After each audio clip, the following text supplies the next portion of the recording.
So, if you're following the latest news across the globe, you realize that Donald Trump, after his inauguration, one of the things he's done, which has directly or indirectly affected Africa and African countries, is he freezing aid or perhaps cutting aid entirely.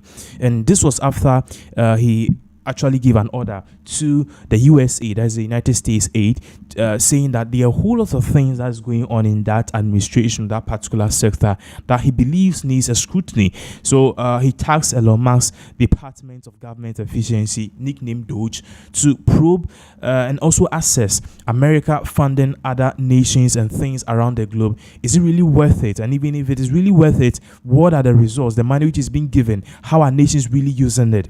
And this has indirectly, this particular freezing of aid in order to defund the US aid together with its other entities has really sent many Africans, head of states, scratching their heads. Many people don't know what to do. And one of them, or one of those countries, is Rwanda. Now, many African countries are reacting to this particular Trump freezing aid, not willing to give aid to African countries again, and other things. And just recently, or just I think last week, we gave you an update about how former president of Kenya said that Trump resisting or refusing to give African aid is just in the right direction, because America has been funding and perhaps giving aid to Africa for the past 50 years. Yes, still, we are where we are.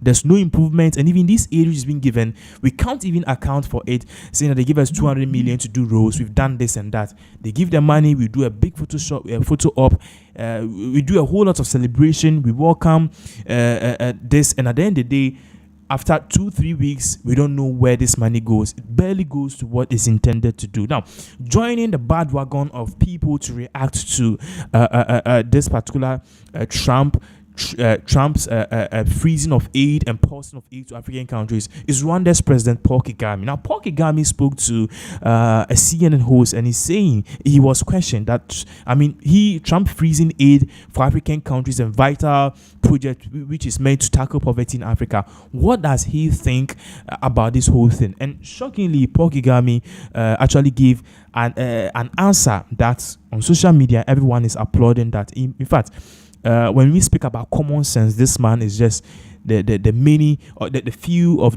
one of the few head of states who have it. Let's listen to what he said on CNN. We come back, we continue. President Trump's unconventional ways of doing things, I completely agree with him on many things.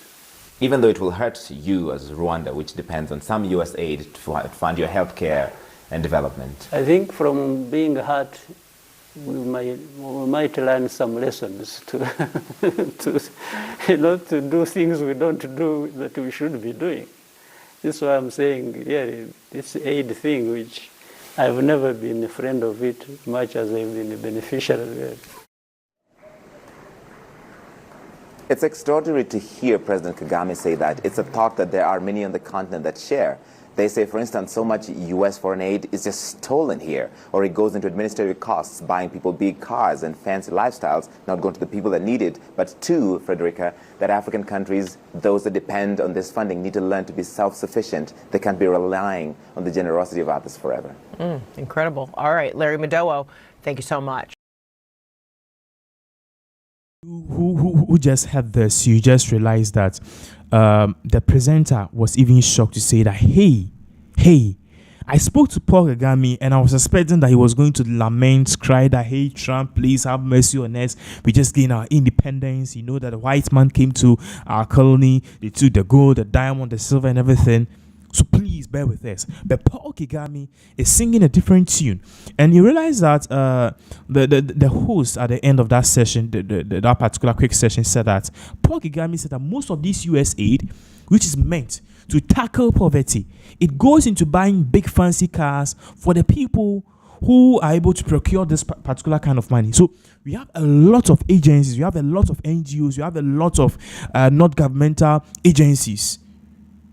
And they are the broker between the various African countries and the United States. And they take these aids or this particular loans and grants or perhaps funds. It's not a loan, it's a grant fund and aid, which is meant to tackle a particular cause. Some of the causes are female genital mutilation. Some of the causes are poverty. Some of the causes to tackle are safe drinking water. Some of the causes are climate change. Some of the causes are education. Some of the causes are infrastructure. Some of the causes are roads. These are things that the money, the US aid, was supposed to fund. Meanwhile, the money comes and then they just use 10% or 15% to do what is intended. And the remaining 85% is being shared amongst people. And many African countries have been going through this phase many years and many years. So you go to a place, you visit a place, instead of them perhaps constructing a place that perhaps they have no water, instead of them constructing perhaps maybe 100 boreholes in that community, they construct just 2 or 3, and they just slap constructed or funded by USA. Where is the accountability? So now many African countries are saying that what Trump is saying, it makes sense. And one of the things that Paul Kagame also said in his later statement is that Africans have been taking aid for so much too long. And he used a certain word that it's high time African countries become self-sufficient and self-efficient. Basically, what he's trying to say is that if all of this money is coming into the country, or if all of this aid is being given to various countries, and at the end of the day, the causes that were meant, that this money was meant to tackle, is not being used for those right causes, it's not tackling those issues. What is the essence of the aid? And even far from that, African countries, we equally have the money. We are also selling products. We produce oil. We produce goods, produce local agricultural goods, cocoa, cashew, maize. We export them. We get money. So why don't we use our money to fund these things? And we want Trump to use his country resources. We want Donald Trump to use his country resources to fund projects in Africa. What is the end result? What does Trump stand to gain? What does the United States Trump to gain? And he's painting a picture here that, hey, anytime you give fish to these African countries, they keep coming back for more fishes. So why don't we teach them how to fish? In fact, in this particular case, Africans can fish. They are just being lazy.